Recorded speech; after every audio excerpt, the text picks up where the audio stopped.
So I've had this camera for a while now, the Nikon Zfc, and what do I really think about it? We'll talk about it.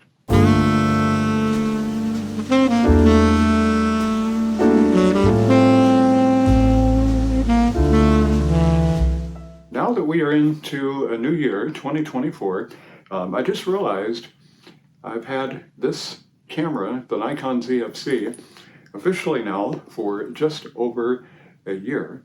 And when I first got it, I did a quick overview video of it. In fact, I think I was wearing this exact shirt during that video anyway. And of course I said I was going to do more videos, and I never did.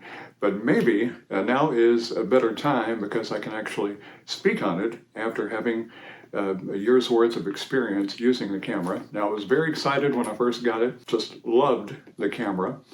Has my opinion changed at all? Absolutely not. I still love the camera. Now, it's caught a lot of flack on YouTube and other social media platforms for many saying that, well, when it first came out, that it was really just a Nikon Z50 wrapped in a new retro body. And there is a little bit of truth to that. There are a lot of similarities to the Nikon Z50, but hey, the retro look, gotta love it.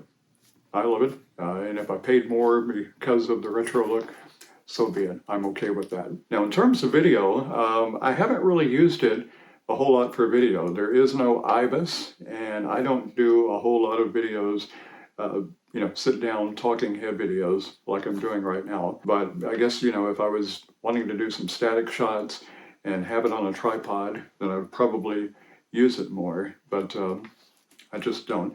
This has mainly been one of my primary cameras for day-to-day photography, and when it comes to photos, the image quality is just outstanding.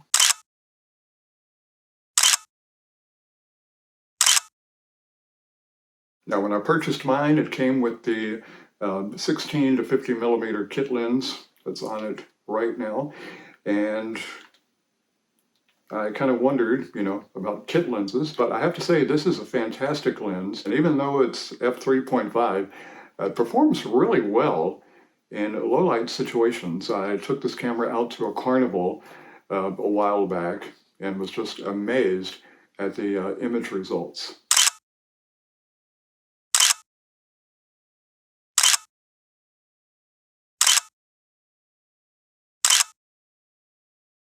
As far as the battery life, I haven't had any problems with that. If I do have one complaint, besides not having IBIS for video, it's the fact that it's a little bit difficult to grip. There was no grip designed whenever, I guess, they came up with the idea for the camera. And I'm a little disappointed in that because it really does. It makes it kind of difficult to hang on to. It's not at all. It's not a heavy camera, but it's not super lightweight either. And, the lack of a grip can kind of make it difficult at times, especially whenever you're trying to maneuver the knobs. So that's something that I wish that they would have thought of. I know that there are third-party companies that have come out with grips. I haven't purchased one yet. I probably will, but I'm just a little bit disappointed that I have to go through a third-party company in order to get a grip when it could have very well been included originally. But that's just a personal preference, and that's just me being nitpicky. And even though I haven't used it a whole lot for video, let's very quickly jump over to the Nikon Zfc and test out the video so you can see. All right, so now we are on the Nikon Zfc, the kit lens, the 16 to 50 millimeter. I've got it set at 16 millimeters, just a standard profile. I did have to bump up the ISO quite a bit because I'm in a darker interior. But if you're doing a talking head video, you've got the camera on a tripod. Remember, it doesn't have IBIS. The lens does have VR, but still, I kind of like IBIS. But if you do have a tripod and you're doing a talking head video, this is generally what you can expect. And then if we step outside, don't mind the plane going by overhead.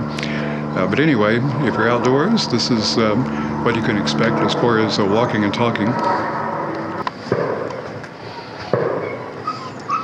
It's funny, I had to pause because there was a plane going by. The plane's gone by and someone is still popping leftover fireworks, and now the neighbor's dog is whining, so not the best time to be outdoors trying to film a video, but it is what it is. But as far as vlogging, I mean, you can pull it off. I do have it on a tripod, and, well, if you do have it on some sort of a stable device, you can actually pull it off. Okay, and that was a quick look outside. Now let's take a look at some photos.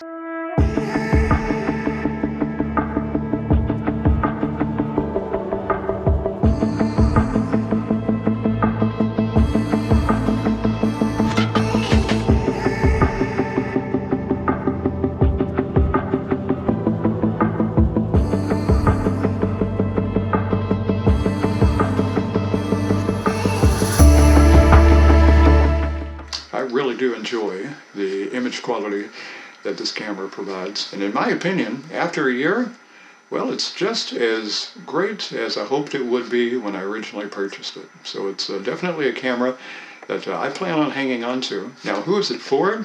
Well, if you're somebody that likes to shoot a lot of video, this is not the camera for you. However, if you were just mainly doing talking head videos and are going to use a tripod, then I think it's great for that.